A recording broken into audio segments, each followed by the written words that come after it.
今日の御言葉のところを見てみましょう。네, 고린도전서 말씀입니다. 한 절씩 읽겠습니다. 너희에게나 다른 사람에게나 판단받는 것이 내게는 매우 작은 일이라. 나도 나를 판단하지 아니하노니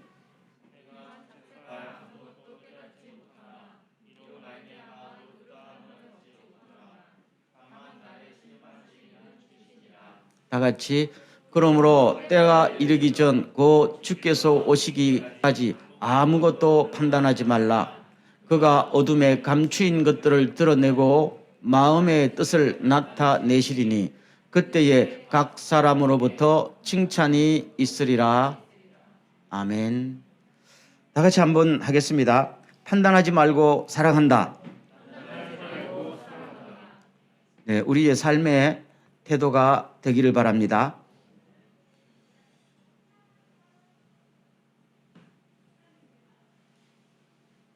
(1989년에) 처음에 발표된 대중가요인데요. 제가 가사를 이렇게 말하면 여러분 최신 세대 말고 조금 연세 드신 분은 알지 않겠나 싶습니다. 그대 가슴에 얼굴을 묻고 오늘은 울고 싶어라. 다 아시네요. 수십 년 동안 애창곡이었죠.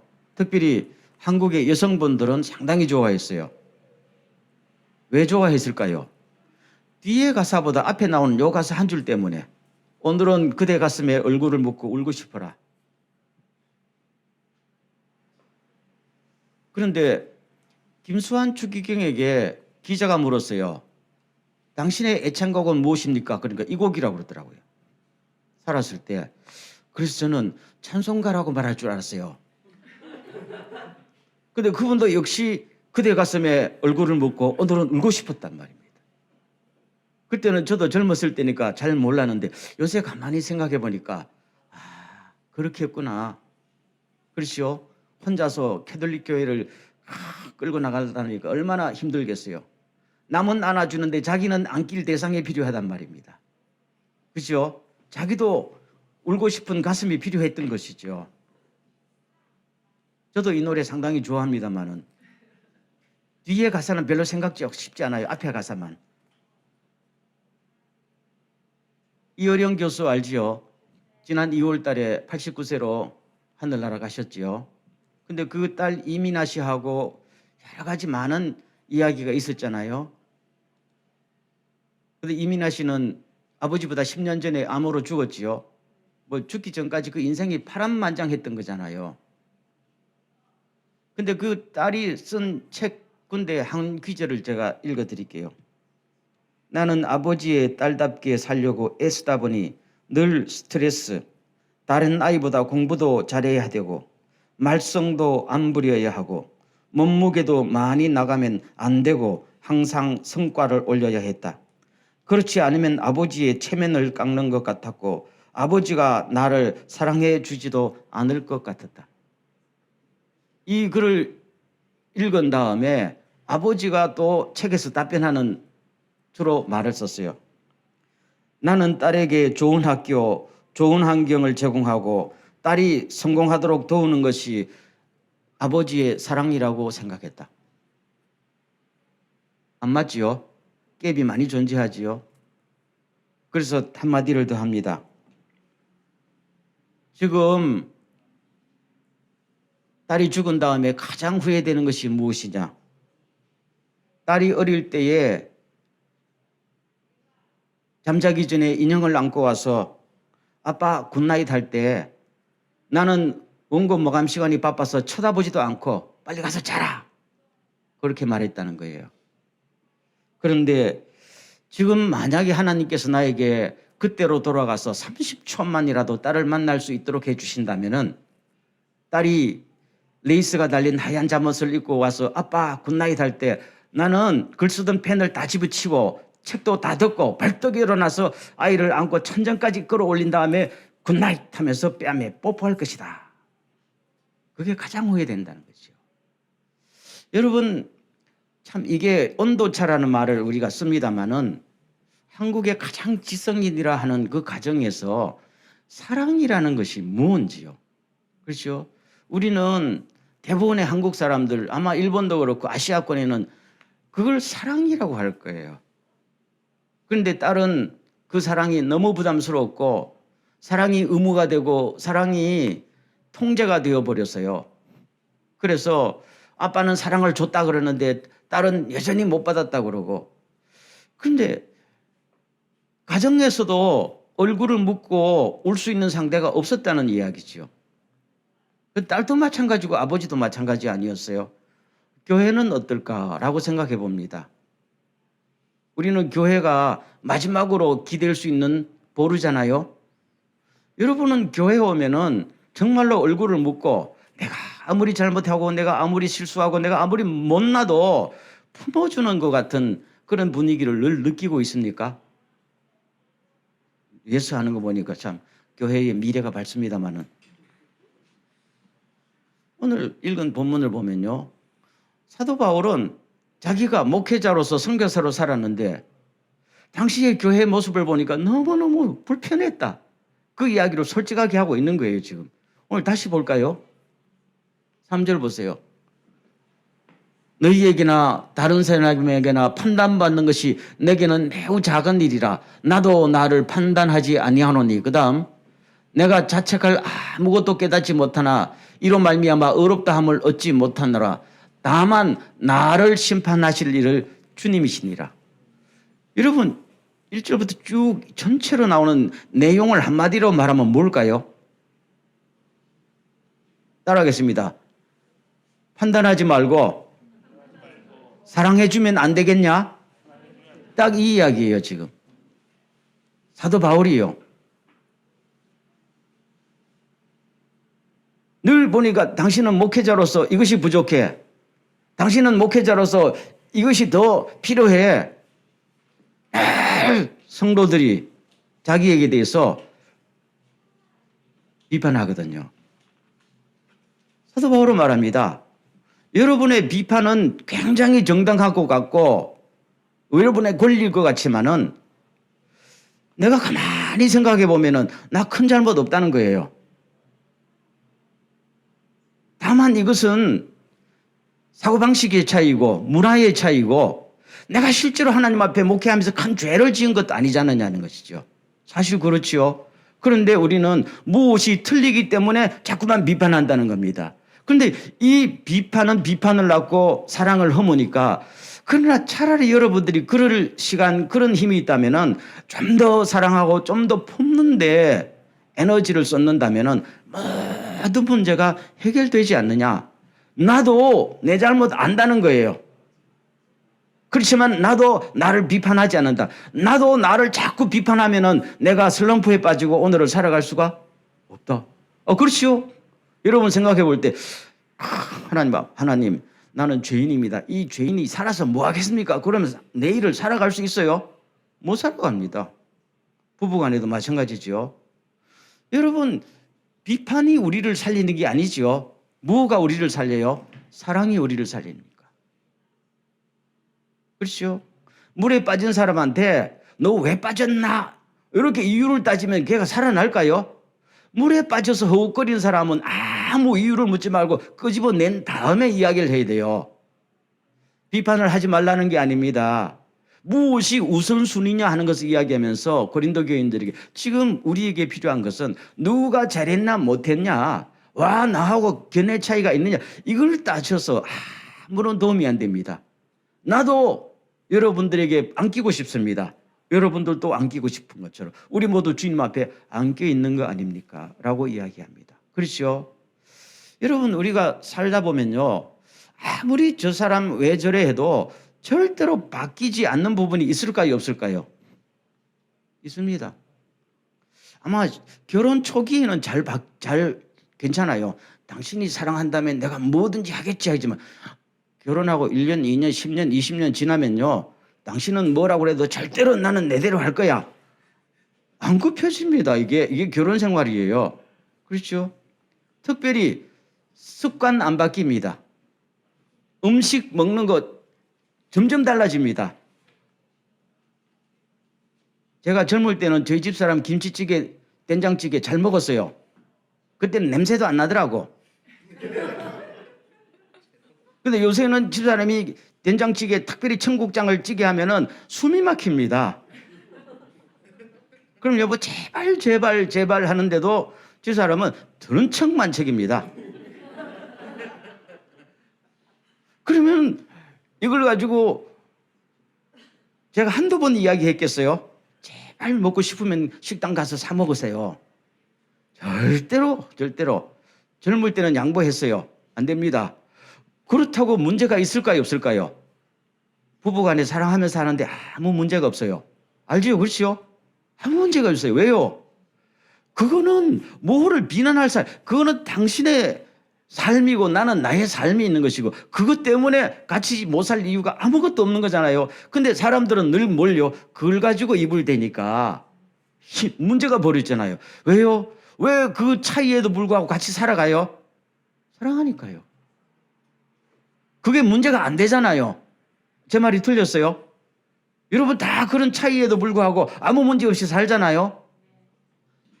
그래서 가정에 들어오면은 저 사람만 나오고 늘 다른 줄 알면서도 같이 품에 안겨서 서로 위로받고 품어주고 사는 거 아니에요? 근데 사도 바울이 생각한 교회가 바로 겁니다. 여러분 우리가 다 하나님의 사랑을 받고 사랑하지만은 차이라는 것이 엄연히 존재하지 않아요. 절대로 안 되는 차이점이 있지 않아요. 그런데 아빠 굿나잇 할 때 너 오늘 숙제 다 했어? 물으면은 판이 다 깨지는 거 아니야? 우리 한국 부모들이 그러잖아요. 그러면 애가 부모의 사랑을 느껴요? 아무리 돈 대주고 아무리 가회를 시켜도 사랑을 느껴요? 아니잖아요. 아빠 하면 얘가 숙제를 안 했든지 잘못했든지 일단 안아주세요. 아멘. 주님의 사랑은 그거라는 거예요. 지금 사도 바울이 강조하는 게 그거예요. 그 다음 말씀 볼까요? 고린도 전서 15장 다 같이 시작. 나는 사도 중에 가장 작은 자라.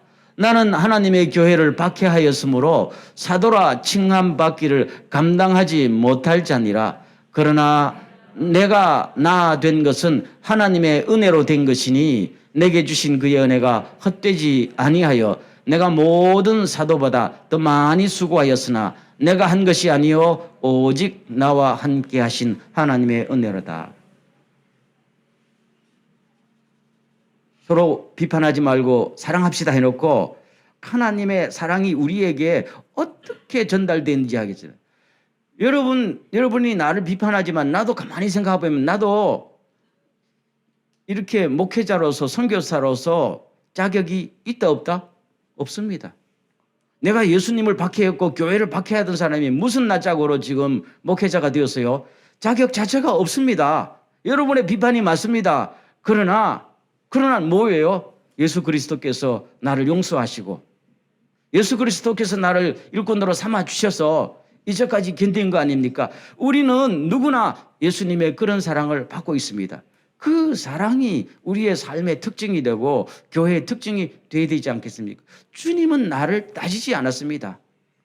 나는 내가 나쁜 놈이라 해도 주님은 나보고 나쁜 놈이라고 한 번도 말한 적이 없습니다. 그래서 늘 주님 앞에 올 때만 되면은 주님 하면서 모든 짐을 풀어놓고 울기도 하고 그렇죠? 소리 지르기도 하고 안기잖아요. 그게 주님의 사랑이고 그게 교회고 그게 성도 간의 모습이 아닙니까? 라고 이야기하면서 나 혼자는 오늘도 내일도 나쁜 습관이라는 게 다 있고 아무리 노력해도 안 되는 부분이 있잖아요. 그렇죠? 여러분 노력한다고 나쁜 습관 빨리 고쳐요? 안 되더라고 그게. 바울도 그랬자면 안 되는 건 안 되는 거예요. 힘들어요. 그거 될 것 같았으면 벌써 성자가 됐지요. 안 그래요? 주님이 우리의 그 모습을 다 안다는 겁니다. 바울도 나 그런 놈이라는 겁니다. 그런데 하나님께서 그런 나를 끝까지 붙들고 오셨다는 거예요. 그리고 실제로 디모데전서 1장에 보면 자기 아들 믿음의 아들 디모데에게 솔직하게 오픈하잖아요. 너 나 알지? 그러잖아요. 너 나 알지? 나는 핍박자였고 폭행자였고 해방자였다. 그렇지만은 예수님께서 나를 뭐 했었다고요?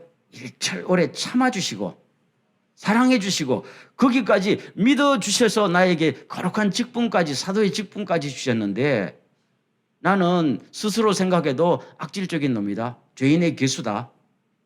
그런데 지금이라도 내가 아주 예수 믿고 아주 거룩하고 성자가 되었다는 거 아니다. 그 말입니다. 현재 나는 죄인의 개수다. 그래도 주님께서 나를 품어주시고 안아주시고 끌고 오셔서 오늘 내가 이 자리까지 온 거 아니냐?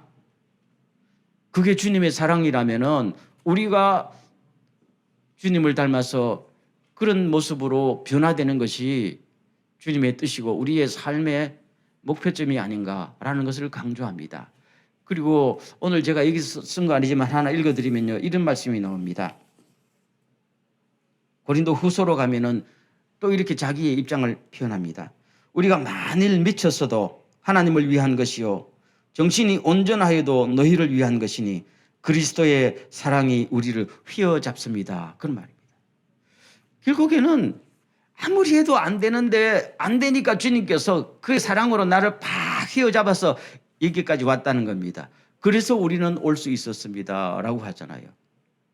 여러분 사도 베드로의 이야기를 여러 번 들었을 줄 압니다. 사도 베드로가 예수님 십자가에 달릴 때 나 예수 몰라요 했단 말입니다. 바로 전에는 어떤 일이 있어도 나는 절대로 주님 배신하지 않겠습니다 해놓고 돌아서서 모른다 했단 말입니다. 그게 인간이에요. 그러면 사도 바울이 거짓말했어요? 거짓말 아니잖아요.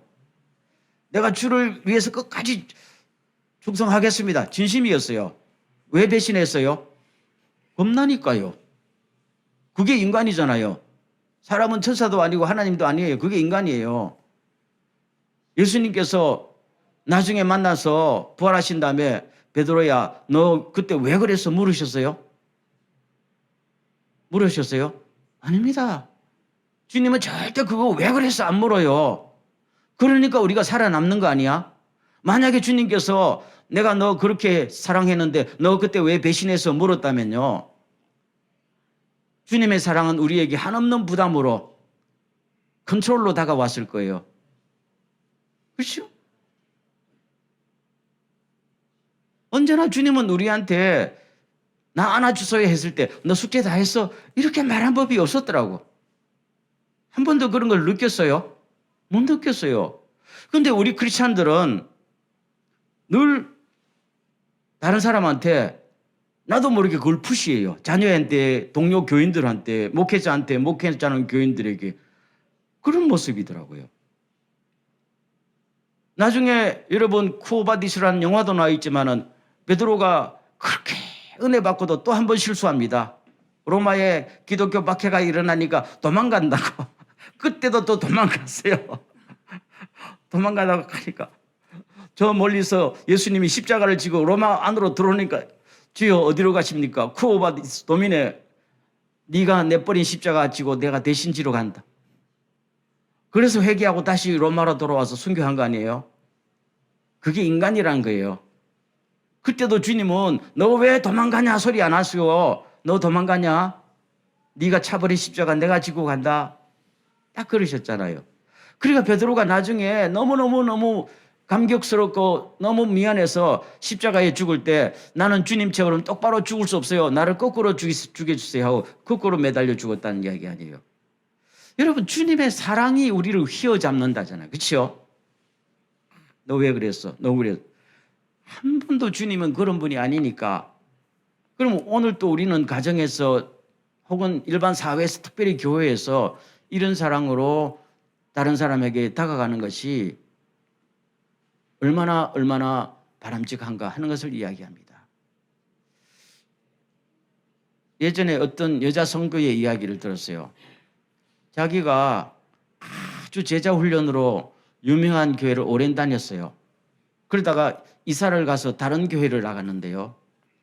다른 교회 나가니까 제자 훈련도 없고 뭘 하라고 푸시도 안 하고 그냥 예배만 왔다 갔다 하는데 가만히 생각해 보니까 죄지은 것 같더라고요. 자기가. 하나님 나 이렇게 살아도 돼요? 그 전에 교회는 성경 규제를 외워야 되고 큐티 해야 되고 일주일에 한 번, 두 번 내지는 꼭 교회 가서 봉사하고 또 성경 공부 모임에 참석하고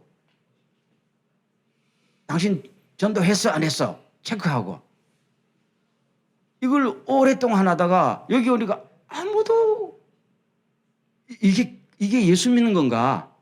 불안해서 견딜 수가 없었다는 거예요. 죄진 것 같아서. 그래서 나중에 하나님 앞에 가만히 묵상하면서 하나님 도대체 내가 왜 이렇게 살아야 돼요? 하는데 깨달음을 주시다는 겁니다. 너 아무것도 하지 마라. 그래서 마음속으로 그랬대요. 하나님 나 아무것도 안 해도 하나님 나를 사랑해요. 그러니까 내가 언제 너보고 뭘 하라 그러더냐? 마음속에 음성이 들어왔어. 그래서 그때부터 깨닫고 펑 울면서 주님은 내가 무엇을 하지 않아도 여전히 사랑하시는군요. 아멘. 그때서야 깨달아. 주님의 사랑은 내가 뭘 하고 내가 뭘 얻었고 내가 뭘 하기 때문에 사랑하는 게 아니에요. 있는 모습 그 자체로 사랑하셨다. 우리가 아직 죄인 되었을 때에. 그렇죠? 한 번도 내가 너를 위해서 십자가에 죽었는데 너 왜 그 정도로 살아? 이렇게 말했다면은 오늘 우리의 신앙생활이 존재하겠어요? 지금 사도 바울의 전체의 뉘앙스가 그거잖아요. 그렇죠? 여러분 살면서 저는 여러분들에게 말합니다마는 하나님은 한 번도 저한테 김혜규 너 왜 세계적으로 유명한 사람 못 돼서 한 번도 푸시한 적이 없어요. 저보고 헐리우드에 가서 유명한 배우되라고도 한 적도 없고 그랬으면 내가 살겠어요? 이 인물 가지고. 내가 너를 위해 십자가에 죽었는데 너 한국의 대통령 정도 해먹었어야 안 되겠. 그랬으면 우리가 인생을 살아가요? 못 살아가요? 못 살아가잖아요. 있는 모습 사랑해 줍니다. 목회할 때도 많은 성도들은 교회를 하면 빨리 성장해야지. 여러분 교회 성장 안 하고 숫자가 막 안 늘어나면 주님이 떠나십니까? 아니에요. 그거 아니잖아요. 주님은 이 현 삶 속에서 주님이 큰 사랑을 받아들이고 그냥 아내, 자식 있는 모습 그대로 사랑부터 하는 거예요. 모든 건 나중에 온다 하는 것을 말씀드리고 있는 겁니다. 하나님께서 우리를 사랑의 대상으로 창조하신 거예요. 천사도 있고 하늘에 수많은 식구들이 있지만 우리 인간은 뭡니까? 사랑의 대상을 창조하신 겁니다. 예수님께서 제자들을 불러 모으실 때 제일 첫 마디가 마가복음에서 뭡니까? 자기와 함께 있게 하려고. 제자들을 부르신 목적이 뭘 일을 시키려고 먼저 부른 게 아니에요. 자기와 함께 있게 하시고 딱 그거예요. 너 나하고 같이 살자. 왜요? 사랑하니까요. 그것이 우리를 부르신 목적이란 말입니다. 그렇죠? 제 딸이 어릴 때에 제가 농담삼만 말했어요. 초등학교 3학년 때인가. 너 도대체 이 집에서 밥만 먹고 빈둥거리면서 너 하는 게 뭐야 하니까 걔가 딱 정확하게 말해요. 내가 아빠 옆에 있어 주잖아요. 딱 한마디. 입 딱 다물었어요. 입 딱 다물었어요. 정답 중에 정답이야. 딸이 내 옆에 있어 주는 그 자체가 나한테 행복이고 축복이었단 말입니다. 근데 저는 이효령 교수가 실수했듯이 내가 얘가 뭘 공부를 잘해야, 그렇죠? 뭘 합격을 해야, 그게 아니더라고요. 지금 와서 많이 후회됩니다. 그렇죠? 아니 공부해서 1등을 받았기 때문에 사랑이 제대로 못 갔던 거 아니에요? 여러분 애들이 학교 다니면서 1등 한 거 지금 와서 생각하면 무슨 소용이 있어요? 자녀들 키워본 집 알지요? 무슨 소용이 있어요? 마찬가지로 하나님께서 우리가 이 땅에 사는 동안에 뭐 회사 회장이 되든지 대통령이 되든지 하늘나라 하나님 앞에 그게 뭐 그렇게 중요해요? 그렇죠? 그래서 가장 중요한 게 뭐냐? 왜 우리는 자꾸 판단하고 비판하느냐? 아무것도 아니잖아요. 그래서 항상 우리가 쭉 보면요. 예수님부터 이 땅에 와서 사람들이 볼 때 예수님 볼 때 뭐라 그랬어요?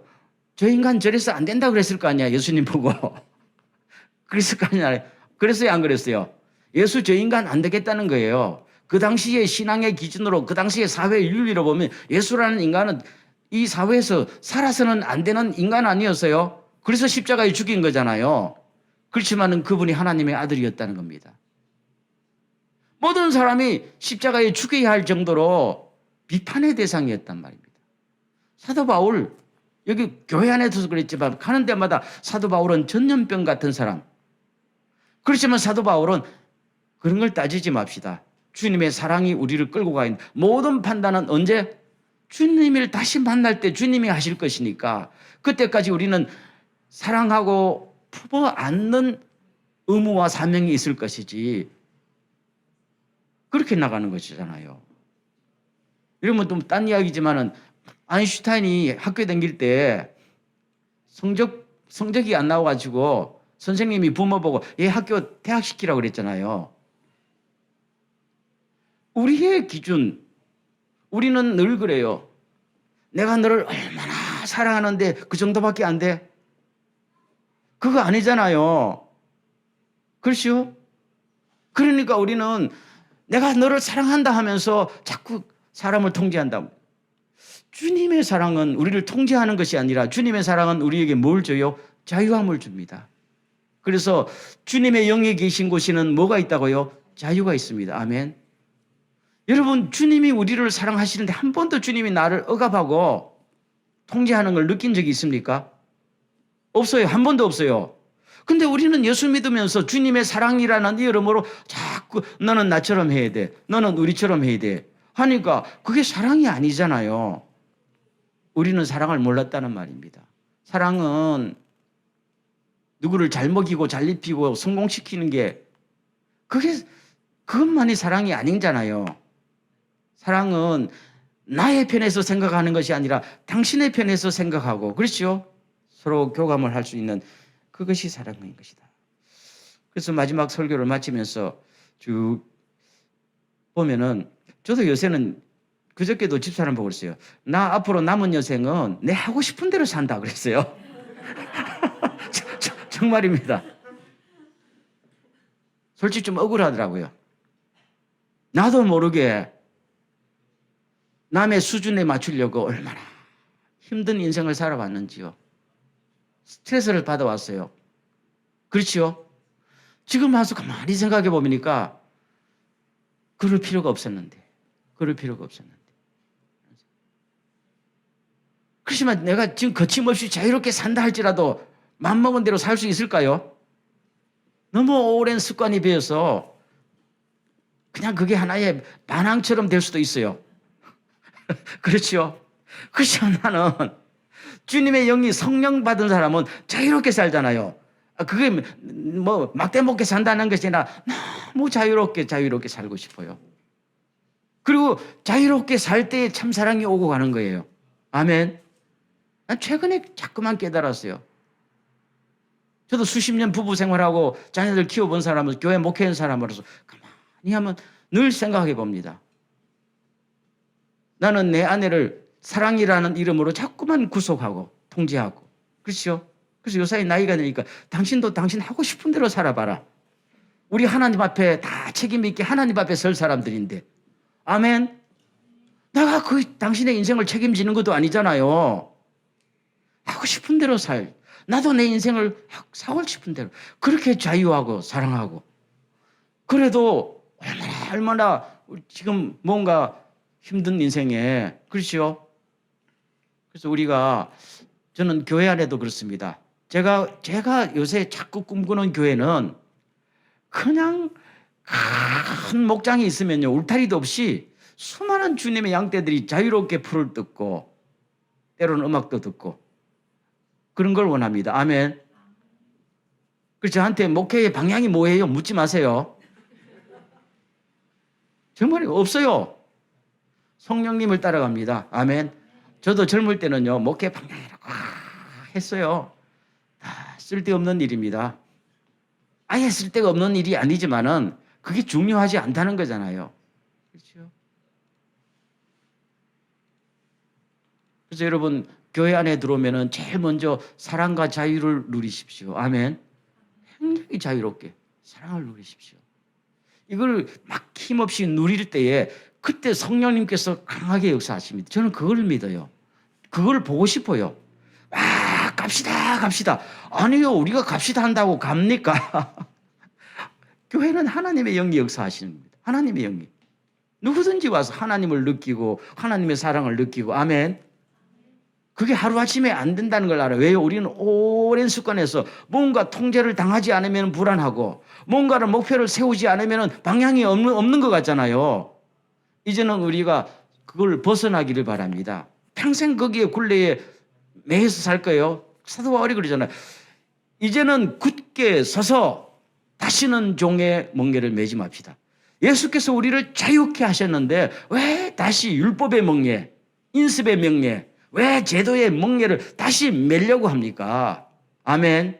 우리에게 오늘 이러한 사랑과 자유로서 모든 사람을 품고 가정을 품고 사회를 품어가는 그런 주님의 정말로 사랑과 자유를 아는 그런 개인과 가정, 교회가 꼭 될 수 있기를 주의 이름으로 축원합니다.